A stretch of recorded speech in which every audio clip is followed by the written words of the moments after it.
नमस्कार प्यारे विद्यार्थियों, स्वागत है आप सभी का आपके अपने YouTube चैनल गुरु आज्ञा क्लासेस में। कैसे हैं आप सभी? आपका पीटीटी 2024 का 2 वर्ष का जो पेपर है वह बहुत ही अच्छा गया होगा, ऐसा मैं पूर्ण विश्वास है। और गुरु आज्ञा क्लासेस से हिंदी, इंग्लिश, टीचिंग एप्टीट्यूड और जीके में जिन प्रश्नोत्तरी को, जिन मॉडल पेपर को आपको सोल्व करवाया गया, उसमें से अधिकांश प्रश्न उसमें मिले हैं। आइए आज हम हिंदी के मॉडल पेपर को हल करेंगे, जो कि आपके पीटीटी 2 वर्षीय 2024 पेपर में आया है। तो आइए शुरुआत करते हैं हम अपने प्रश्न संख्या 1 से। प्यारे विद्यार्थियों, प्रश्न संख्या 1 में पूछा गया है कि दोपहर तक जरूर आ जाना वाक्य निम्नलिखित में से क्या है? दोपहर तक जरूर आ जाना, इस वाक्य में पूछा गया है कि यह वाक्य किस प्रकार का है। क्या यह विधानवाचक है, क्या यह निषेधवाचक है, विधिवाचक है या प्रश्नवाचक है? तो देखिए, दोपहर तक जरूर आ जाना एक सामान्य सी बात है, सामान्य सा वार्तालाप है और बिल्कुल सरल सा है। तो इस प्रकार के जो है वह आपके विधानवाचक में आते हैं। किसके अंतर्गत आते हैं प्यारे विद्यार्थियों? विधानवाचक वाक्य के अंतर्गत आते हैं। तो प्रश्न संख्या 1 जो है इसका उत्तर क्या होगा? ए, विधानवाचक। बढ़ते हैं प्यारे विद्यार्थियों प्रश्न संख्या 2 की ओर। प्रश्न संख्या 2 में पूछा गया है, निम्नलिखित में से शुद्ध विकल्प कौन सा है? देखिए, संधि विच्छेद दिया गया है और उन संधि विच्छेद से संधि शब्दों का निर्माण किया गया है। तो 4 विकल्प हमें दिए गए हैं और इन चारों विकल्पों में से पूछा गया है कि कौन सा जो संधि है और संधि विच्छेद है बिल्कुल उपयुक्त है। बात करते हैं सबसे पहले मनः प्लस योग से मिलकर मनोयोग बना है विकल्प ए में। फिर है मनः प्लस भाव से मना भाव बना है। निह प्लस जैसे निजल बना है और निह प्लस विकार से निर्विकार बना है। तो देखो प्यारे विद्यार्थियों, मनः प्लस योग, मनः प्लस योग जो है इससे बिल्कुल मनोयोग बनेगा, क्योंकि जो विसर्ग है, विसर्ग किस में बदल जाएगा? आपके यह आया है ना, विसर्ग ओ में बदल जाएगा तो मनोयोग हो जाएगा। तो विकल्प एक सही है। या मनः प्लस भाव में मनोभाव होना चाहिए, लेकिन यह मना भाव लिख रहा है, इसलिए ये गलत है। बात करते हैं निह प्लस जल निर्जल होना चाहिए, ये गलत है। निर्विकार में निर उपसर्ग जुड़ा हुआ है, विकार है, ठीक है, तो यहाँ विसर्ग नहीं आएगा, इसलिए ये वाला गलत है। तो विकल्प ए जो है वह आपके प्रश्न संख्या 1-2 में बिल्कुल सही होगा। बढ़ते हैं आगे प्यारे विद्यार्थियों प्रश्न संख्या 3 की ओर। प्रश्न संख्या 3 में पूछा गया है, कहीं का नहीं के लिए उपयुक्त है। जो कहीं का नहीं हो उसके लिए क्या उपयुक्त रहेगा? जो कहीं का नहीं उसके लिए क्या उपयुक्त रहेगा? तो देखिए, घड़ो पानी पड़ना यह होगा, चल बसना होगा, घर का न घाट का होगा या 4 दिन की चांदनी होगा। तो देखो प्यारे विद्यार्थियों, जो कहीं का नहीं, न यहाँ का न वहाँ का, जो कहीं का भी नहीं हो उसको क्या होगा? आप घर का न घाट का। विकल्प संख्या सी जो है इसका सही उत्तर। बहुत ही आसान सा प्रश्न यह पूछा गया है। ऐसे जो आपके उदाहरण हैं वह आपको कक्षा 6, 7, 8 में भी आपने हल किए हैं। बढ़ते हैं प्रश्न संख्या 4 की ओर। प्रश्न संख्या 4 में पूछा गया है, निम्नलिखित में से अकर्मक क्रिया नहीं है। भाई कौन सी क्रिया नहीं है? अकर्मक, जिसमें कर्म नहीं हो। तो देखो, हंसना, दौड़ना, उठना, ये तीनों आपकी अकर्मक क्रियाओं में आती है। किस में आती है आपके प्यारे विद्यार्थियों? अकर्मक क्रियाओं के अंतर्गत आती है। पीना, पीना जो शब्द है ये आपकी किस में आता है? सकर्मक क्रिया में आता है। किस में आता है? सकर्मक क्रिया के अंतर्गत आता है। बाकी हंसना, दौड़ना, उठना, यह सब किसके अंतर्गत आता है? आपके अकर्मक क्रिया। तो विकल्प डी जो है वह आपके प्रश्न संख्या 4 का सही उत्तर होगा। आइए बढ़ते हैं अगले प्रश्न, प्रश्न संख्या 5 की ओर। प्रश्न संख्या 5 में पूछा गया है विद्यार्थियों, मैंने एक व्यक्ति देखा जो बड़ा दुबला पतला था, वाक्य में विशेषण उपवाक्य क्या होगा? विशेषण उपवाक्य क्या होगा? तो मैंने एक व्यक्ति देखा, विशेषण उपवाक्य, तो जो बड़ा दुबला पतला था, यहाँ विशेषता हो रही कि नहीं हो रही? तो विशेषण वाक्य हो गया। उपवाक्य है, व्यक्ति के बारे में बताया जा रहा है, जो बड़ा कैसा था उसकी स्थिति बताई जा रही है, कैसा था? बड़ा दुबला पतला था। तो देखिए, मैंने एक व्यक्ति देखा, ये नहीं होगा। जो बड़ा दुबला पतला था, बिल्कुल विकल्प बी जो है वह आपके प्रश्न संख्या 5 का बिल्कुल सही उत्तर है प्यारे विद्यार्थियों। व्यक्ति देखा जो बड़ा, ये नहीं होगा, और एक व्यक्ति देखा जो, ये भी नहीं होगा। विकल्प बी जो है वह आपके प्रश्न संख्या 5 का बिल्कुल सही उत्तर है। बढ़ते हैं प्यारे विद्यार्थियों प्रश्न संख्या 6 की ओर। प्रश्न संख्या 6 में पूछा गया है कि निम्नलिखित में से गुण संधि का उदाहरण है। निम्नलिखित में से गुण संधि का उदाहरण कौन सा है? तो देखिए प्यारे विद्यार्थियों, शिवालय होगा क्या? शिव प्लस आलय, शिव प्लस आलय, कौन सी संधि हो गई इसमें? दीर्घ संधि हो गई, तो ये नहीं है। महोत्सव, महा प्लस उत्सव। अब आपको पता होना चाहिए कि गुण संधि में ओ का और ए का निर्माण होता है। किसका? ओ का और ए का निर्माण। ओ की मात्रा क्या होती है? ये होती है ना। और ए की मात्रा क्या होती है? ये वाली होती है। तो सबसे पहले तो आपको पहचान ये होनी चाहिए, गुण संधि पूछा तो मात्रा, तो देखो केवल महोत्सव में ओ की मात्रा है, बाकी किसी में ए या ओ की मात्रा नहीं है। तो विकल्प बी जो है वह आपके प्रश्न संख्या 6 का बिल्कुल सही उत्तर है। आगे बढ़ते हैं प्यारे विद्यार्थियों प्रश्न संख्या 7 की ओर। प्रश्न संख्या 7 में पूछा गया है कि निम्न में से शुद्ध विकल्प कौन सा है? 4 दिए गए हैं, समास और समास विग्रह दोनों दिए गए हैं। तो कौन सा समास विग्रह सही है जिसके सामने उसका समास का नाम लिखा है? तो पाप पुण्य, पाप और पुण्य द्वंद्व समास। तो बिल्कुल हमें तो उत्तर यही मिल गया है, लेकिन हम आगे के विकल्पों को भी देखेंगे। राम राज्य कर्मधारी समास होगा क्या? बता दीजिए। राम राज्य कर्मधारी होगा क्या? नहीं होगा। राम का राज्य ये तत्पुरुष में जाएगा, तो ये नहीं होगा। प्रतिदिन तत्पुरुष में जाएगा क्या? नहीं, ये किस में जाएगा? आपके अव्ययी भाव में। काला बाजार यह जाएगा आपके किस में? कर्मधारी में। काला बाजार कर्मधारी में क्यों जाएगा? क्योंकि काली मिर्च पढ़ा है क्या आपने? काली है जो मिर्च, काला है जो बाजार, है ना, काला है जो बाजार, द्विगु में नहीं जाएगा। तो विकल्प ए जो है वह प्रश्न संख्या 7 का आपके क्या होगा प्यारे विद्यार्थियों? बिल्कुल सही उत्तर होगा। बढ़ते हैं अपन अपने अगले प्रश्न संख्या 8 की ओर। प्रश्न संख्या 8 में पूछा गया है विद्यार्थियों, निम्नलिखित में से आ उपसर्ग से बना शब्द नहीं है। निम्नलिखित में से आ उपसर्ग से बना शब्द नहीं है। आरक्त, अधिकरण, आकाश या आचरण। अब देखिए इसमें आ, इसमें आ और इसमें आ, लेकिन इसमें अधि है। क्या है? अधि दिया हुआ है। उपसर्ग कौन सा है? अधि उपसर्ग दिया हुआ है।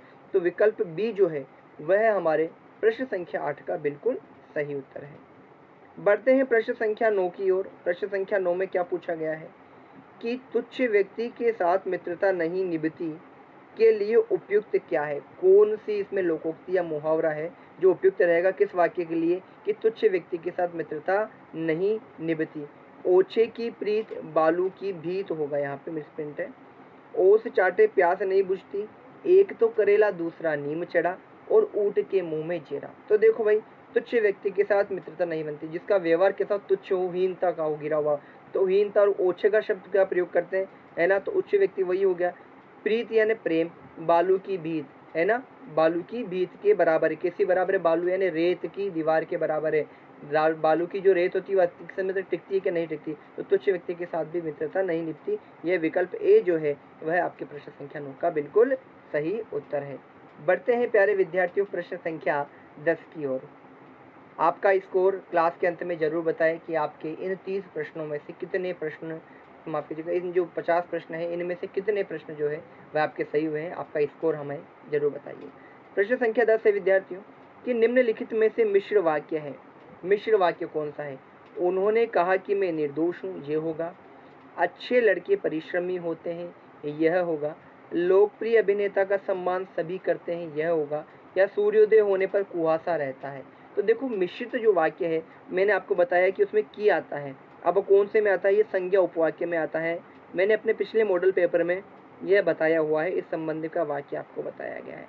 तो संज्ञा उपवाक्य किसका भाग है? मिश्र वाक्य का है। पूछा गया मिश्र वाक्य कौन सा है, की देख लिया, तो बिल्कुल विकल्प ए जो है वह आपके प्रश्न संख्या 10 का बिल्कुल सही उत्तर है। बढ़ते हैं प्रश्न संख्या 11 की ओर प्यारे विद्यार्थियों, और इसमें पूछा गया है कि सेंधव और घोटक निम्न में से किसके पर्यायवाची है? अगर आपको सेंधव का नहीं आ रहा लेकिन घोटक का पता है तो आप बता सकते हो।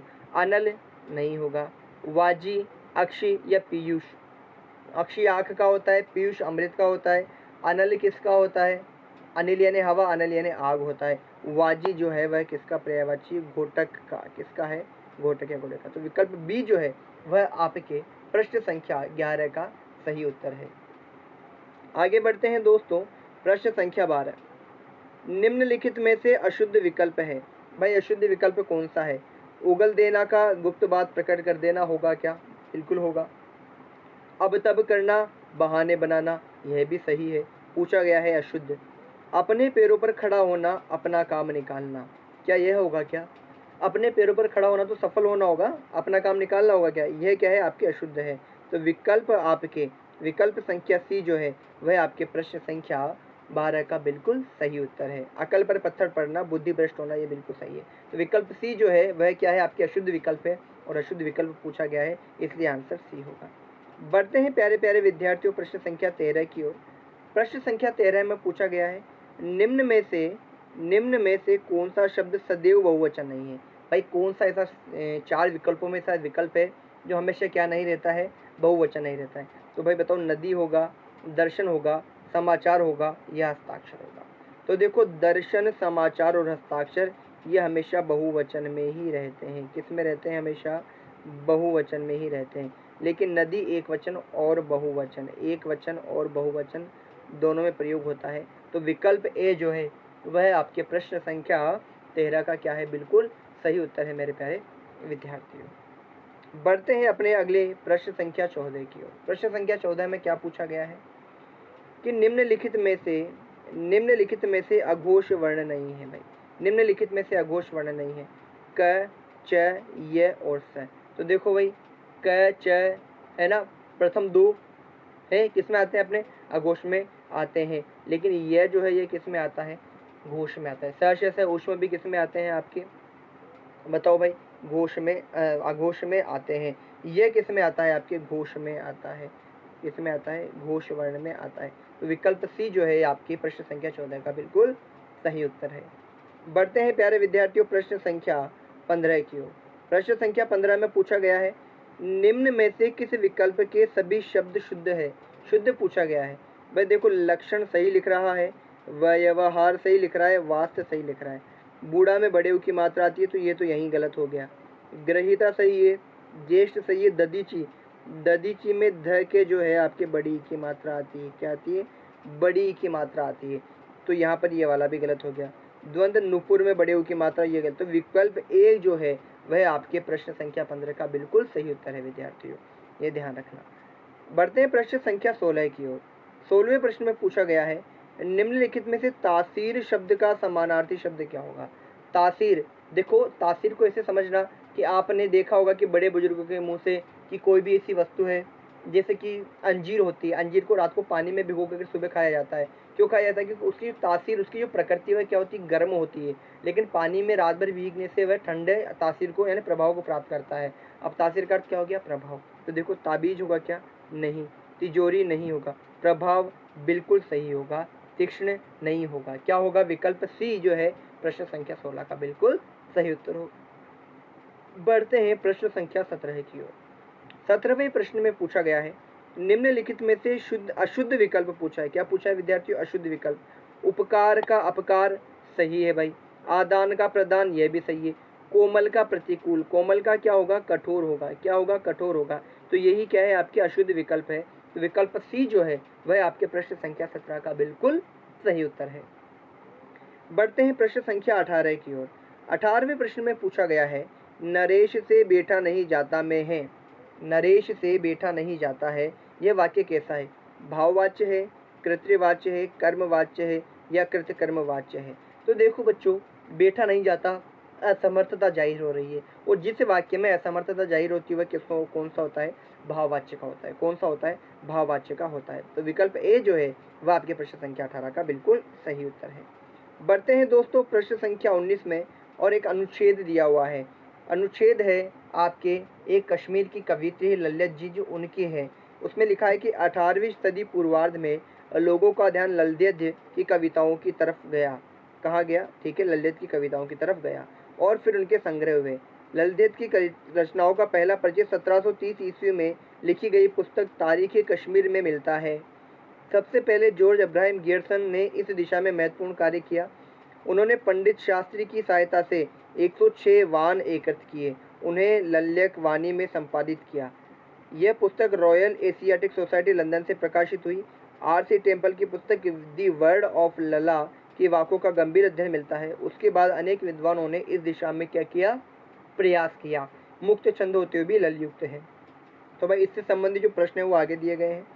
प्रश्न संख्या 19 क्या है, अनुच्छेद में प्रयुक्त वाक शब्द का तत्सम क्या होगा। यानी कि वाक जो क्या है आपके तद्भव है। क्या है, यह आपके तद्भव है, तद्भव शब्द है। तो भाई इसका क्या पूछा गया है, तत्सम। तो देखो, वाक जो होता है उसका वज्र नहीं होगा विद्यार्थी, वाक भी नहीं होगा, वाणी होगा। वाक क्या है, वाणी। विकल्प सी जो है वह आपके प्रश्न संख्या 19 का बिल्कुल एकदम राइट आंसर है, एक्यूरेट आंसर है। बढ़ते हैं प्रश्न संख्या 20 की ओर। अनुच्छेद का सबसे सटीक शीर्षक क्या होगा भाई। ललदेद और ग्रियर्सन होगा, ललदेद के वाक होगा, कश्मीर और लल्लेद होगा, या लल्लेद का जीवन होगा। तो देखो इसमें वाक की खोज की गई है और वो किसके, लल्लेद के। तो विकल्प बी जो है वो हमारे अनुसार इसमें बिल्कुल सही विकल्प उत्तर वाला होना चाहिए। बाकी जो एग्जामिनर मानते हैं वह होगा। बढ़ते हैं प्रश्न संख्या 21 की ओर। 21वें प्रश्न में पूछ लिया गया है कि अनुच्छेद के अनुसार पंडित मुकुंद राम शास्त्री ने क्या किया था। ललदेद के वाक्यों का प्रकाशित किया था, ग्रियर्सन को वास्को के संकलन में सहयोग किया था, आरसी टेम्पल की वाक्य समझने में मदद की थी, या तारीख कश्मीर के संपादन में सहायता की थी। तो भाई ग्रियर्सन को वास्को के संकलन में सहयोग किया था, किसने किया था ये बता दो मुझे। बिल्कुल पंडित मुकुंद राम ने किया था। विकल्प बी जो है वह आपके प्रश्न संख्या 21 का सही उत्तर है। बढ़ते हैं प्रश्न संख्या 22 की ओर। इसमें पूछा गया है ललदेद के वाकों का संपादन निम्नलिखित में से पहले किसने किया। रेणा ने, आरसी टेम्पल ने, पंडित मुकुंद राम शास्त्री ने, या जॉर्ज अब्राहम ग्रियर्सन ने। तो किसने किया था, जॉर्ज अब्राहम ग्रियर्सन ने सबसे पहले संपादन किया था। क्या किया था, संपादन किया था। 23वें प्रश्न में पूछा गया है विद्यार्थियों, अनुच्छेद के अनुसार लोगों का ध्यान ललदेद की तरफ कब गया। अनुच्छेद के अनुसार लल्लेवानी के प्रकाशन के बाद, तारीख कश्मीर में उल्लेख के बाद, 20वीं शताब्दी के पूर्वार्ध में, या दी वर्ड ऑफ लला के प्रकाशन के बाद। तो तारीख कश्मीर में जब इसका उल्लेख मिला उसके बाद लोगों का ध्यान ललदेद की तरफ गया। तो विकल्प बी जो है वह आपके प्रश्न संख्या 23 का बिल्कुल परफेक्ट और 100% सही उत्तर है। बढ़ते हैं बच्चों प्रश्न संख्या 24 की ओर। इनमें से कौन सा वाक्य सकर्मक क्रिया का है। बहुत ही आसान सा प्रश्न है जिसमें कर्म हो। श्याम दौड़ रहा है, कर्म है क्या, श्याम करता है, दौड़ रहा है क्रिया है, तो ये नहीं होगा। मैं आ रहा हूँ, मैं क्या है, करता हो गया, आ रहा हूँ क्रिया, कर्म कहीं भी नहीं है।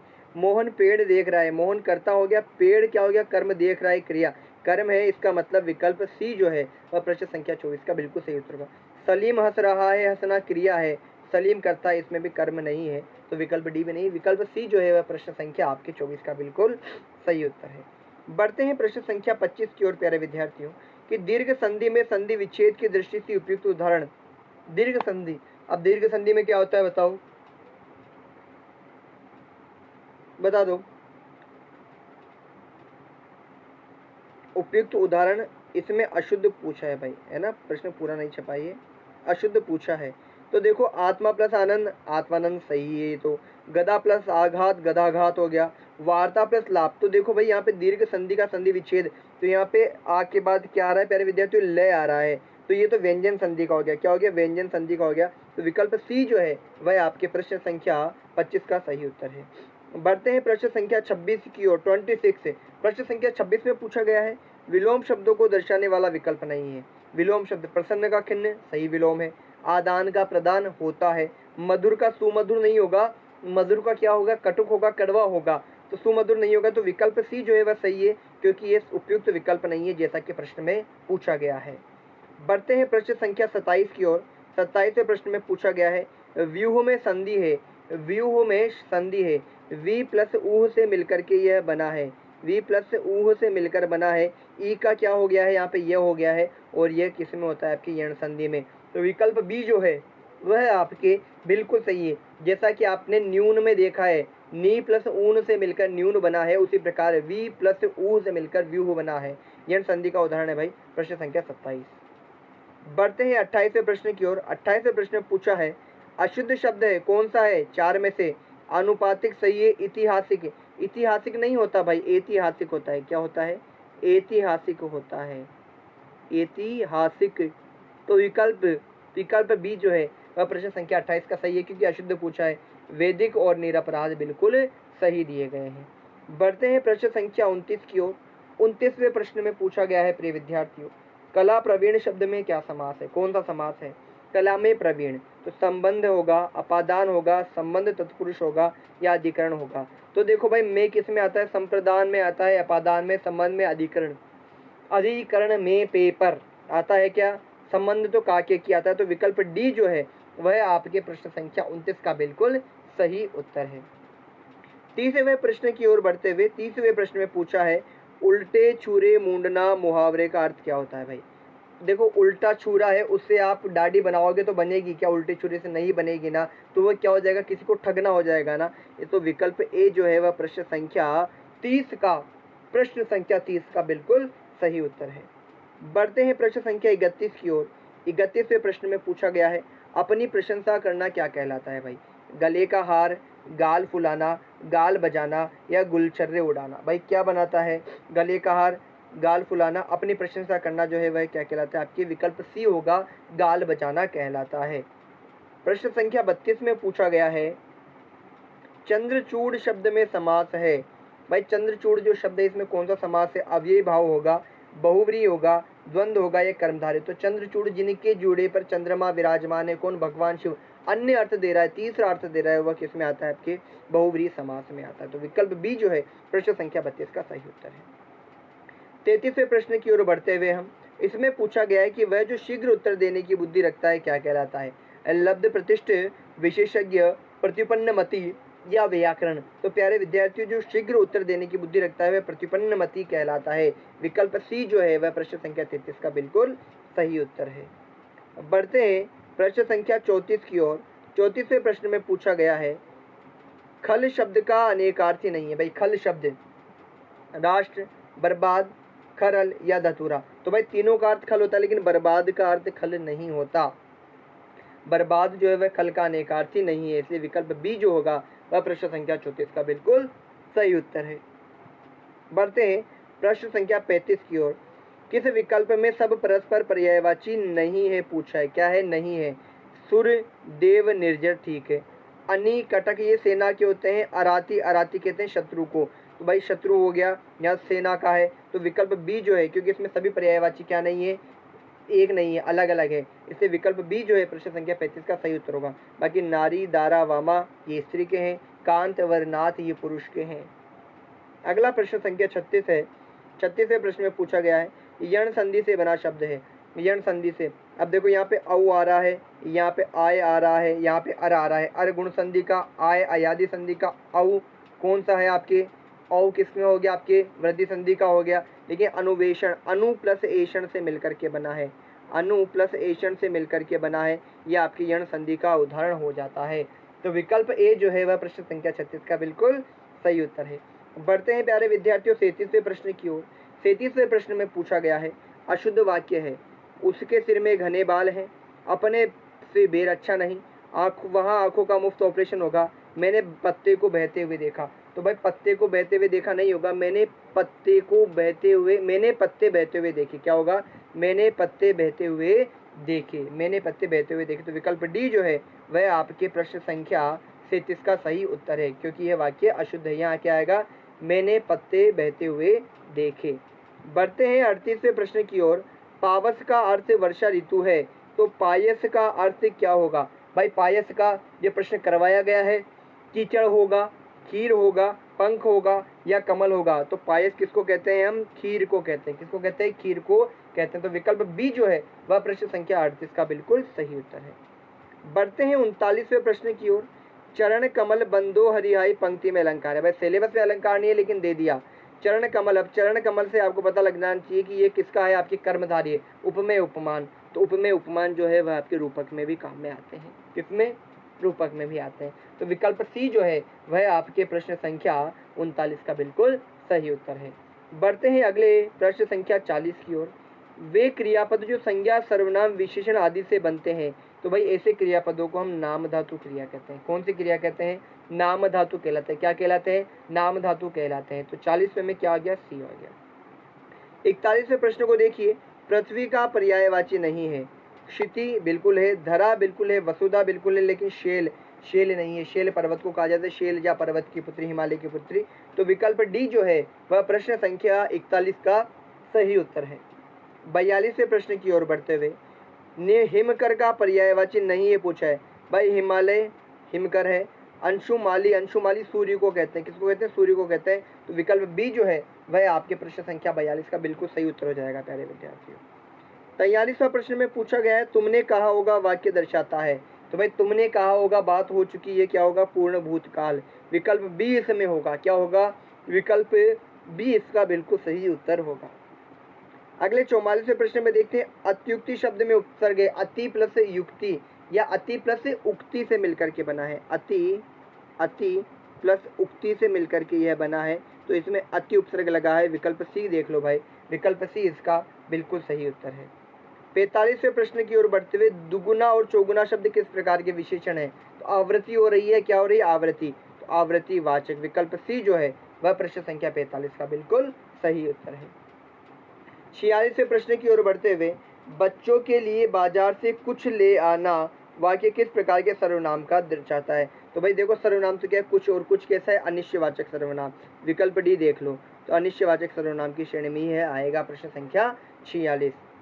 47वें प्रश्न में देखो भाई, भरपेट का समास क्या होगा? बहुत आसान है, बिल्कुल अव्ययी भाव समास होगा। क्या होगा प्यारे विद्यार्थियों? अव्ययी भाव समास इसका आंसर होगा, विकल्प सी जो है प्रश्न संख्या 47 का सही उत्तर है।